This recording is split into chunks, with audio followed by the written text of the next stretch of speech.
بسم الله الرحمن الرحيم. السلام عليكم ورحمة الله وبركاته. رمضان كريم وكل سنة وانتم طيبين. النهاردة ان شاء الله من فرخة واحدة هنعمل وصفتين، وكمان في وصفة تالتة بس مش هنعملها النهاردة عشان الفيديو ما يبقاش طويل، هنعملها في مرة في فيديو تاني كده لوحده منفصل.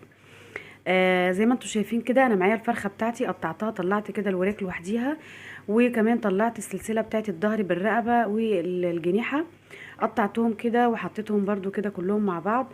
وهبتدي دلوقتي اغسل كل حاجة كده لوحديها. هاخد كده الوراك، هقطعها كده نصين، هاخد بس كده الجزء اللي في النص برضو هحطه مع الرقبة ومع الجنيحة، وهاخد الوراك هقطعها كده نصين، وبعد كده هشطفها شطفة كويسة وهتبلها بالملح والفلفل الاسود والبابريكا، وهشيلها كده دي في الفريزر علشان هنبقى نعمل بيها وصفة جامدة جدا.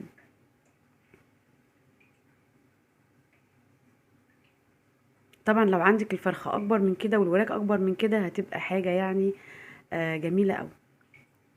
خلاص كده انا شلت الوراك بتاعتي، هنبقى نعملها ان شاء الله وصفة كده حلوة قوي برضو ان شاء الله تعجبكم.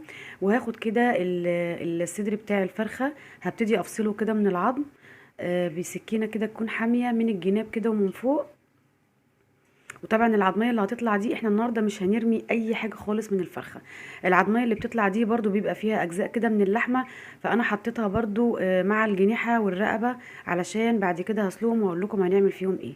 خدت بعد كده الصدر بتاعي قطعته كده بطريقه يعني مكعبات صغيره كده بطريقه عشوائيه، وهنشوف بعد كده هنعمل فيه ايه.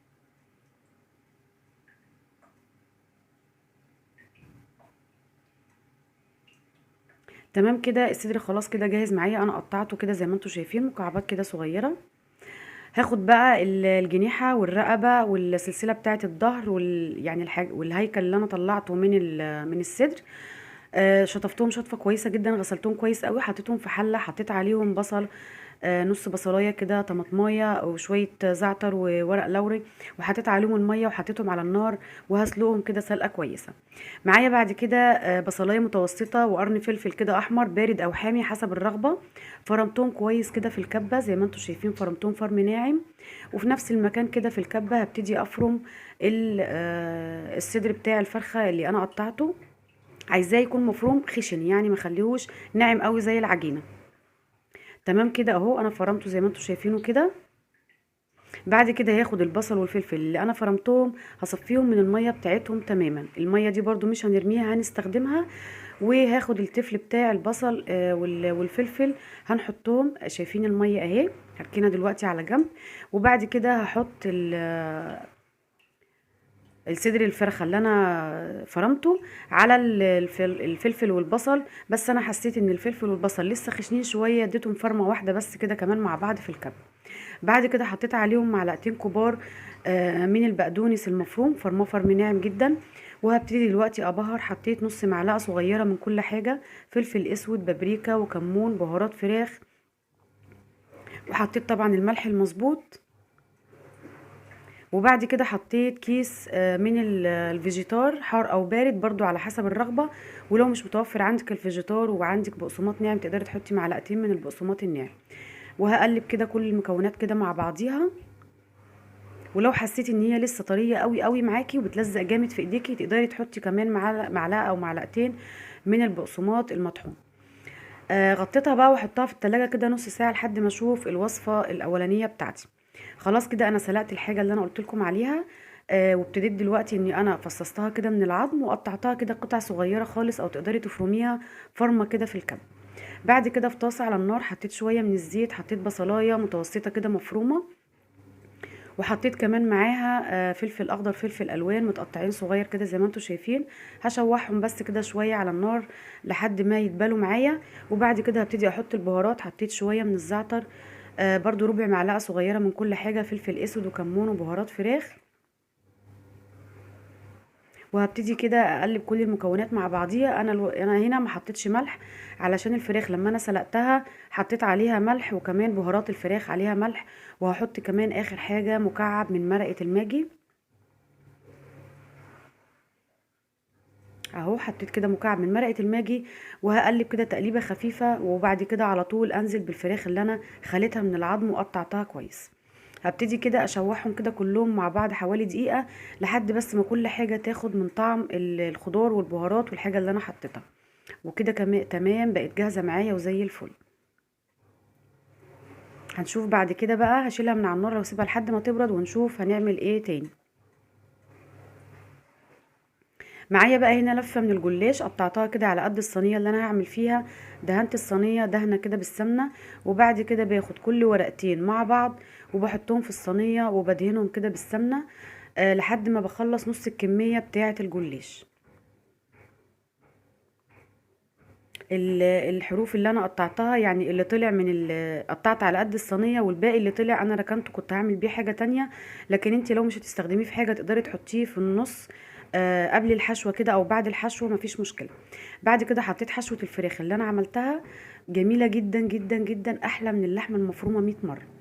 وبعد كده ابتديت ان انا احط بقيه الجلاش ورقتين ورقتين برضو احطهم وعليهم السمنه لحد ما خلصت الكميه كلها. واخر طبقه ما حطيتش عليها سمنه، قطعتها الاول زي ما انتم شايفين كده، وبعد كده دهنتها بالسمنه. وكنت مشغله الفرن قبلها ب10 دقايق على درجه حراره متوسطه.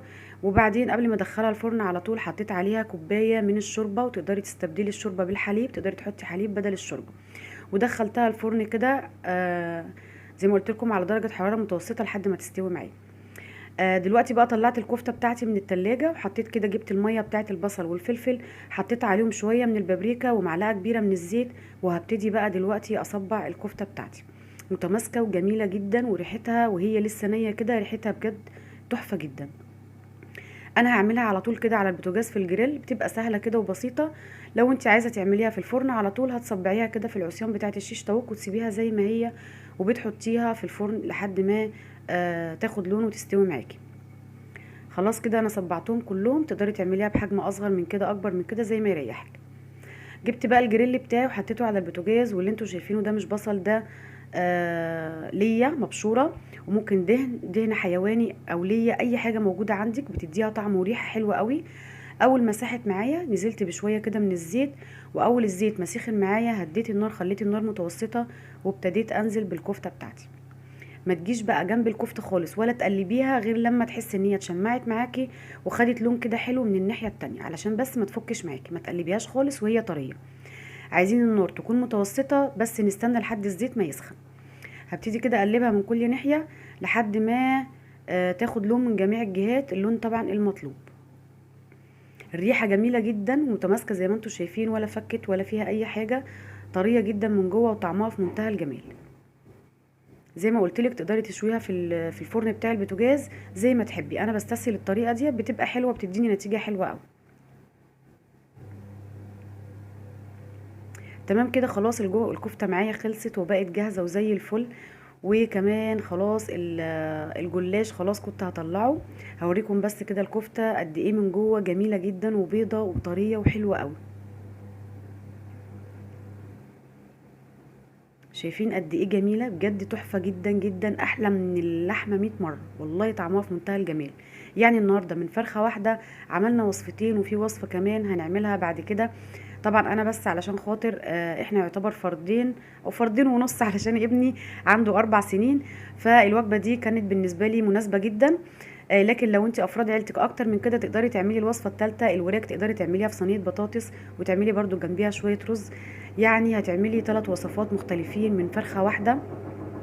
بجد حاجه جميله جدا وفي منتهى الجمال. شايفين الجلاش جميل جدا وطعمه حلو قوي، حشوه الفراخ فيه حشوه جديده مميزه، وبجد مدياها طعم وريحه حلوه قوي.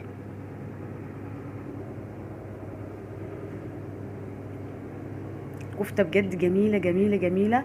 الدهن اللي احنا بنحطه بنقلي فيه، او الليه او الحاجه اللي انت بتحطيها ديت بتديها طعم وريحه مميزين حلوين جدا جدا.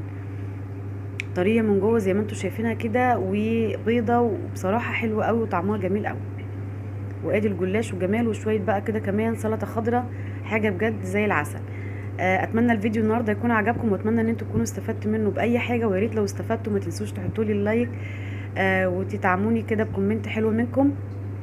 واشوفكم على خير في فيديو جديد ان شاء الله. والسلام عليكم ورحمه الله وبركاته، وكل سنه وانتم بالف خير.